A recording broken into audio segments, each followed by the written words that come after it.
నమస్తే అండి. నా పేరు కమ్మపాటి మాధవి. గత నెల 29వ తారీఖు జరిగిన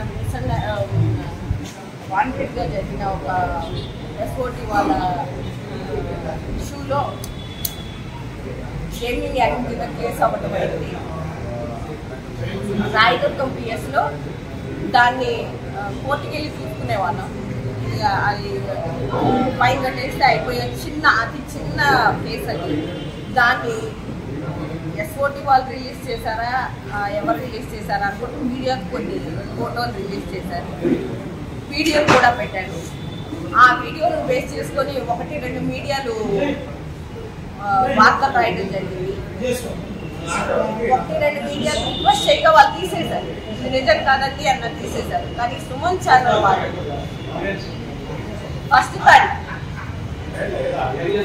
ఫస్ట్ తారీఖు ఏదైతే మే 1 అందరూ ఇళ్లలో ఉండి పనులేమీ లేకుండా కూర్చుంటారు, అందరూ నాకు న్యూస్ వస్తాయనే ఇందులో 1 తారీఖు నా మీద ఎలాంటి మరి 30వ తారీఖు మొత్తం రాసుకున్నట్టున్నారు వాళ్ళు. ఇట్లా అంటేనే మాకు డబ్బులు వస్తాయి ఎక్కువ అన్నట్టుగా.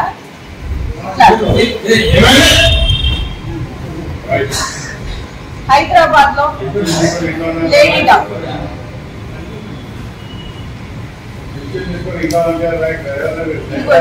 ఫస్ట్ హైదరాబాద్ లో లేడీ డాన్ మగాళ్ళతో గలీజ్. హైదరాబాద్ లో బయటపడ్డ లేడీ డాన్ భాగవతం మగాళ్ళతో గలీజ్ వ్యాపారం ఇలాంటి తమ్లైన్స్ పెట్టి ఒకే ఒక ఫోటోని ఒక వీడియోని పట్టుకొని దాన్నే తిప్పుతూ ఎంత చండాలంగా 8 గంటలు దాన్ని ట్రోల్ చేశారు. ఫస్ట్ సైడ్ పెట్టారు, దాన్ని కంప్లైంట్స్ మార్చి ఒక ఆవిడ ఏమంటారు యాంకర్ ని మార్చి మళ్ళీ ఆవిడ మామూలుగా నుంచోబెట్టి మళ్ళీ 2వ తారీఖు కూడా వేసుకున్నారు. అంటే ఒక రోజు సంపాదన సరిపోలేదు, వాళ్ళకి 2వ రోజు కూడా మళ్ళీ నా మీద మొదలెట్టారు. అటు రోజు ఒక న్యూస్ ఎన్ని రోజులు వేస్తారండి?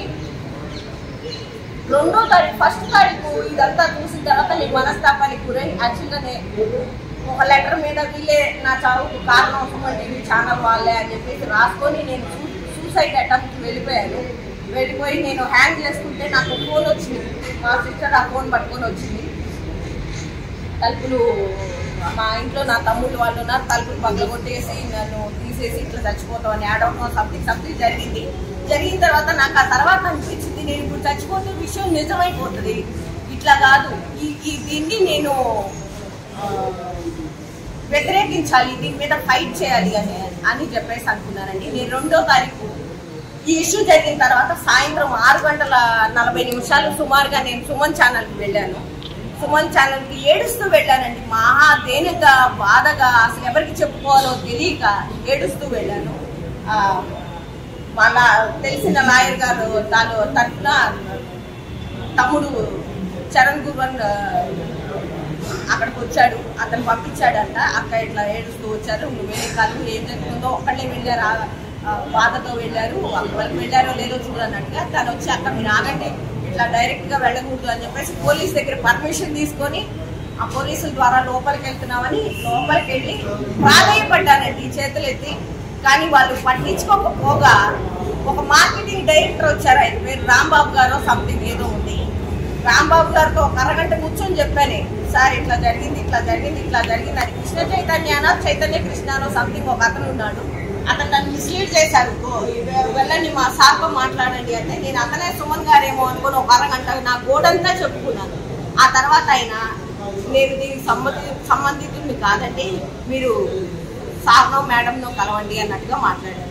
అంతకుముందే తమ్ముడు ఆమెకి ఫోన్ చేసి అడిగారు, అక్క ఆడపిల్ల అక్క ఏడుస్తుంది అక్క, పిల్లలు ఉన్నారంటుంది, పాపం అక్క కొంచెం తీపిచ్చే ఏర్పాట్లు చేయండి అక్క అని ఎంత రిక్వెస్ట్గా. నా తోట పుట్టినోడు కూడా అట్లా అడగలేమో. అట్లా అడిగితే ఆవిడ చాలా రూడ్గా మాట్లాడినాను. నేను అడ్వకేట్నే, నేను జర్నలిస్ట్నే, నేను తీయను, నాకు తెలిసే చేశాను, టీఆర్పీలో వస్తానే మీరు వెళ్ళిపోండి అన్నట్టుగా మాట్లాడింది. సుమన్ గారికి కూడా ఫోన్ చేసిందంట లోపలికి. బయట ఉన్న రాంబాబు గారితో మాట్లాడింది ఆవిడ, నేను సార్తో మాట్లాడాను వాళ్ళు పంపించండి అని చెప్తుంది. అది ఫోన్ నుంచి బయటకు వినిపిస్తూనే ఉంది, ఆ వాయిస్ అనేది బయటకు వినిపిస్తూనే ఉంది అని ఆయనతో మాట్లాడి వస్తే తెల్లారిపోతే నెంబర్ తీసుకుని ఆవిడ ఫోన్ చేశానండి. నెక్స్ట్ డే మార్నింగ్ 3వ తారీఖు మార్నింగ్ నేను చేస్తే ఆవిడ ఎట్లా మాట్లాడుతుందంటే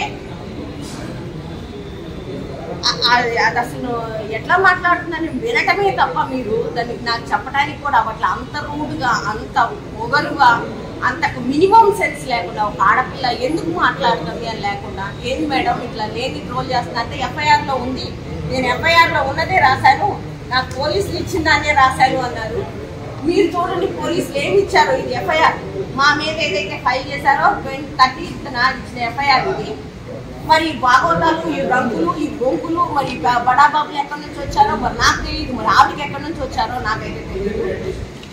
ఈ ఆవిడ చెప్పిన మాటని ఎఫ్ఐఆర్లో ఉన్నదే నేను రాశాను, లేదక్క ఎఫ్ఐఆర్లో లేదు, మీరు చెప్తుంది కరెక్ట్ కాదు, ఎఫ్ఐఆర్లో లేదు అంటే ఆవిడ అడిగారు మీరు వేరే ఛానల్ అడగకుండా నన్ను ఎందుకు అడుగుతున్నారు అంటే, మీరు యూట్యూబ్లో పెట్టారు కదా అది కంటిన్యూషన్ గా రన్ అవుతుంది, అందరూ చూస్తున్నారు, ప్లీజ్ అక్క తీసేయండి అని అడిగితే ఆవిడ అంటదండి, నేను ఆ మాట ఇప్పటికీ నా చెవుల్లో ధ్వనిస్తుంది, ఏమవుతుంది ఏమవుతుంది అని అడుగుతుంది.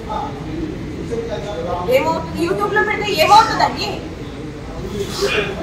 ఏమవుతుంది యూట్యూబ్ లో పెడితే, మా జీవితాలు ఆగమైపోవా అని.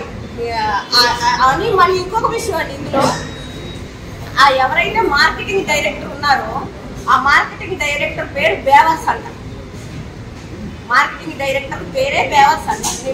నేను లేకపోతే నాతోనే మాట్లాడాలి కానీ ఒక బేవస్తో మాట్లాడటం ఏంటి అని అడుగుతుంది. అంటే సొంత ఎంప్లాయీని, సొంత ఆఫీసులో ఒక పెద్ద మనిషిని, ఒక వయసున్న వ్యక్తిని మినిమం కామన్ సెన్స్ లేదు గౌరవించాలని, ఆయన పెద్ద అయినా ఆయన మాట్లాడాలి అని. అలాంటి మార్కెటింగ్ డైరెక్టర్ని బట్టి బేవస్ అనే ఆవిడికి బయట ఆడవాళ్ళ గురించి ఏం తెలుస్తుంది, ఏం తెలుస్తుంది? అదేమంటే బెదిరిస్తుంది, 4 రౌడీలు పంపేస్తే రోడ్డు మీద కొట్టేస్తే చంపించేస్తుంది. వాడికి ఇంకా అర్థమైపోతే ఏముంటుంది, ఇలా ఎదురు తిరిగామనుకోండి, ఇలా ప్రెస్ లోకి వచ్చో లేకపోతే ఇలా మీడియాలోకి వచ్చో చెప్పుకున్నాం అనుకోండి, ఆవిడ ఏదైనా చేయగలరు, అంత కెపాసిటీ ఉన్న మనిషి. అంటే ఆ టైప్ లో బెదిరిస్తుంది. మరి జర్నలిజంలో ఇలాంటి వ్యక్తులు మరి ఎట్లా ఉంటారో నాకు తెలియదు. ఇచ్చారు అని చెప్పేసి నేను ఇంకొక ఇంటర్వ్యూ ఇస్తే మళ్ళీ ఈ 2 రోజులు కూడా నా మీద బతికి 3వ రోజు తీసేస్తాడు. ఈ 2 రోజులు కూడా మళ్ళీ వ్యూస్ రావాలి, 3వ రోజు తీసేస్తాడు.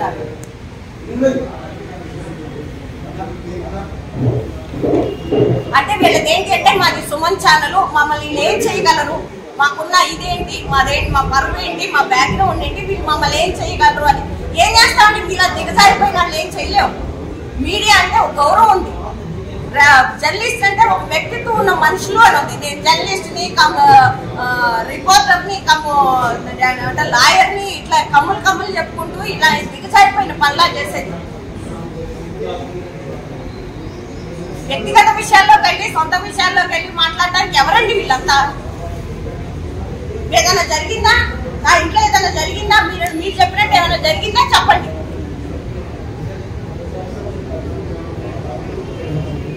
ఆవిడ మాట్లాడిన రికార్డ్స్ నేను పంపిస్తానని మీ అందరికి. ఎలా మాట్లాడింది అంటే నేను నోటితో చెప్పిన దానికి మీరు చెవులతో వినడానికి చాలా ఉంటది కదా.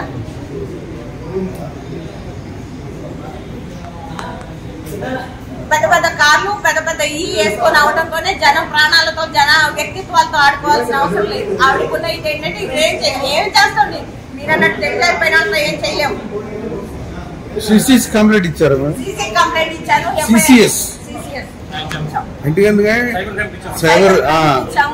సిపి గారికి ఇచ్చాము, డీజీపీ మేడం కలిసాము. ఈ విషయాన్ని ఇక్కడ నాకు న్యాయం జరగకపోతే, సార్ నేను అందరి మీడియా పూర్వకంగా చెప్తున్నాను, దీని విషయంలో న్యాయం జరగకపోతే ఎంత గొడవ చేయాలో అంత గొడవ చేస్తాను. న్యాయం కోసం సీఎం గారి ఆఫీస్ ముందైనా కూర్చుంటాను. జరిగింది నాకు అన్యాయం, సీఎం గారి ఆఫీస్ ముందైనా కూర్చుంటా. ఇప్పుడు ఆయన మహిళా సాధికారిత అన్నారు కదా, మహిళగా నాకు ఇక్కడ అన్యాయం జరిగింది, మీడియాలో లేని రుజువులు పెట్టింది ఆవిడ. ప్రెస్ మీట్ పెట్టించారా ఆవికి? వీళ్ళకి ఏమన్నా జనాలు రాసిచ్చారా మా జీవితాలే బతికి సావండి? ఎవరండి వీళ్ళు? సుమన్ గారు అయితే ఆయన ఒక ఆమె వచ్చి ఒక కంప్లైంట్ ఇష్యూ చేస్తుంది అంటే యాజ్ ఏ ఓనర్ కాదు, నిజమా కాదా అని తెలుసుకోవాలి కదా నువ్వు. వీళ్ళు నిజం చెప్తే ఆవిడ ఏం చెప్తుంది, సుమన్ అన్న కూడా వినరు, నేనేం చెప్తే అదే అంటారు. అంటే సుమన్ అన్న ఓనర్ నువ్వా? ఎవరు ఓనర్ దానికి?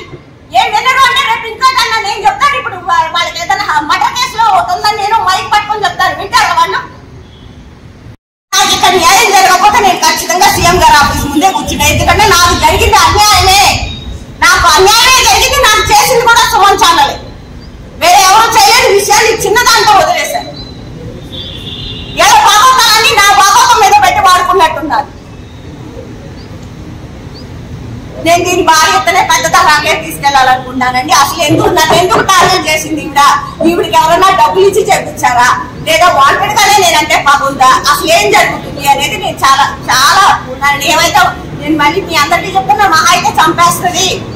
ఆల్రెడీ చంపేశాడు, ఆల్రెడీ మెంటల్ గా చంపేశాడు, మహా అయితే ఫిజికల్ గా చంపేస్తాడు. వాళ్ళకి పెద్ద అవి కూడా పెద్ద ప్రాబ్లం ఏముండదు. చచ్చిపోయాక మర్డర్ చేసిన మాధవి అని చెప్పేసి మళ్ళీ స్క్రోలింగ్ చేసుకుంటారు, మళ్ళీ రాసుకుంటారు, శవం మీద కూడా సంపాదించుకుంటారు. అది నేను దీన్ని గట్టిగానే తీసుకెళ్లాలనుకున్నారు. సీఎం గారు నాకు ఇక్కడ న్యాయం జరగకపోతే చెప్తున్నాను, నాకు ఇక్కడ న్యాయం జరగకపోతే దీన్ని ఖచ్చితంగా నేను ఏ పేపర్లో సీఎం గారి దగ్గర తీసుకెళ్తాను, విషయం చెప్తాను. నాకు ఇట్లా నన్ను ఇట్లా చేయడానికి వీళ్ళకి ఏం రైట్స్ ఉన్నాయని అడుగుతాను. వీళ్ళకి ఏదైనా ఇన్ఫర్మేషన్ ఇవ్వాలంటే పోలీసు వాళ్ళు ఇవ్వాలి. 29వ తారీఖు ఎఫ్ఐఆర్ అయితే ఈవిడ 2వ తారీఖు నా హిస్టరీ ఎట్లా లాగింది, ఏ పోలీసు వాళ్ళు ఇచ్చారు, ఎస్ఓడి అనుకుంటూ వచ్చిన పోలీసు వాళ్ళకి ఈవిడికి ఏం కనెక్షన్ ఉంది, ఫోటోలు ఈవిడికి ఎందుకు ఇచ్చారు, ఈవిడ ఎందుకు మ్యాటర్ రాస్తుంది, వీటన్నిటి మీద నేను కేసు ఫైల్ చేశాను. సార్ దగ్గర ఉంది. దీన్ని లీగల్ గానే పోరాడతారు, అఫీషియల్ గానే పోరాడతారు.